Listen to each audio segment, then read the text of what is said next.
적습, 시간별 온도 합, DH를 그러면 어떻게 활용할까? 감염 여부를 우리가 판단할 수 있습니다. 그리고 치료제를 만약에 감염이 됐다 그런다면 치료 한계기를 이 DH를 기준으로 해가지고 정할 수가 있습니다.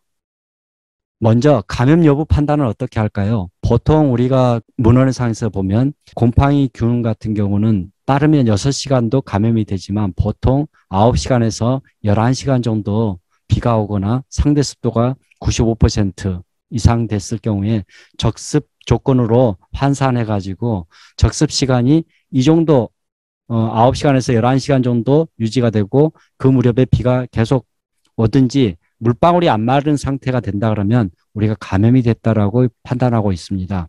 근데 이런 것들은 시간만 자체로만 판단을 했을 경우에는 기온이 반영이 되지 않아서 정확도가 매우 떨어지게 됩니다. 기온이 반영이 된 DH 개념을 적용하게 되면 배검별 무이병 같은 경우는 125가 감염 한계치가 됩니다.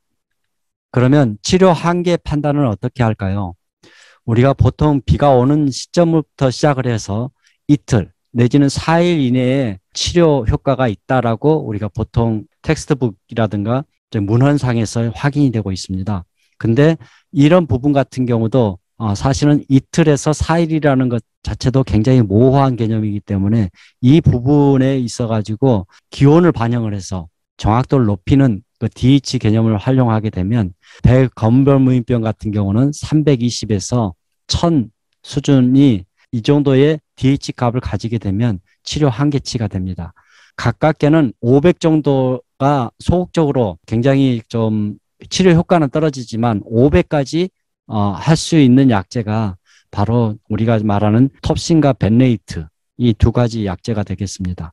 그지만 750까지 될 수 있는 것이 일부 사군에도 속하지만 약제 작용기작 라에 속하는 것이 750까지 되고 대부분의 작용기작 4에 해당되는 그런 약제들은 다 DH 값이 1000에 이르게 전까지 살포를 하게 되면 적절한 치료 효과 반응을 볼 수가 있습니다.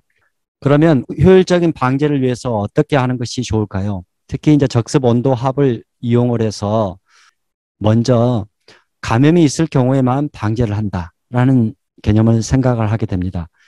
결국은 효율적인 가뭄 조건이라든가 감염이 일어나지 않는 조건이 생겼음에도 불구하고 예방적인 방제를 하는 것은 옳지 않다라는 내용이 되겠습니다.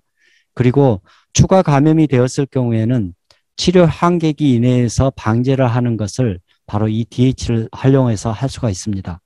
또 추가 감염 위험이 있을 경우 결국은 내일이나 내지는 일주일 안에 예보 주간 예보를 통해 가지고 비 확률이 굉장히 높은 수준 그리고 장기간에 걸쳐서 비가 온다고 예보가 돼 있을 경우에는 거기에 맞춰서 치료 살균제를 살포할 때에 보호 살균제를 혼용해서 사용할 수 있는 여건이 됩니다.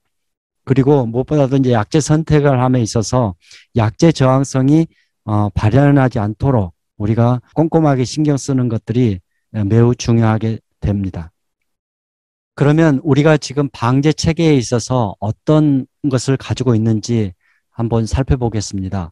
현재 우리는 일본에서 보면 고정 방제력 내지는 달력형 방제력을 많이 활용하고 있습니다. 이런 방제력을 사용했을 경우에는 사용자가 농업인들이 이해가 편하고 경험을 쉽게 반영할 수 있어서 농업인들의 만족도는 높습니다. 이상기상이라든가 병 발생 위험이 굉장히 높을 때에 이렇게 고정 방제력을 사용했을 경우에는 병이 많이 발생해버리고 그리고 방지 전략 자체가 주기적으로 들어가기 때문에 경험에 의존해서 많은 약제를 사용하기 쉽습니다. 예측 방제 체계는 이상기상에 대해서 대응력이 굉장히 용이합니다. 병 발생 위험도별로 명확하게 방지 전략을 만들 수 있고 약제 방제 투입을 굉장히 합리적으로 할 수 있다는 내용이 되는데 어쩔 때는 비용이 너무 많이 들고 농가가 너무 어려워요. 이런 부분들에 대해서 이해하기가. 그리고 대상 병에 따라 만족도가 높거나 낮을 수도 있습니다. 그래서 이런 예측 방제 체계 같은 경우는 1년에 두어 번만 약제를 뿌려도 전혀 방제에 무리가 없는 그런 병에 대해서는 적용하기가 비실용적입니다. 그래서 이게 적용하지 않는다는 개념이죠. 벼나 보리나 그런 그 채소 짧은 작기에 걸쳐 가지고 2번만 약재를 살포를 해도 무리 없이 생산할 수 있는 이집 방지를 사용하지 않습니다.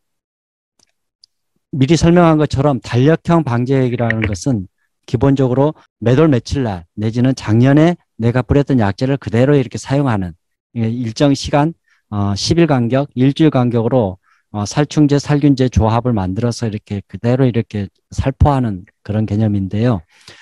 이런 두 가지의 고정형과 예측 방제형을 두 가지를 병용을 해서 절충을 해가지고 장점만 살리는 방제가 현재 우리가 가야 할 부분이라고 생각이 듭니다. 방제 정보를 못 받을 때는 이런 절충식 방제 체계를 쓰실 경우에 더 효과적이 대응할 수가 있습니다.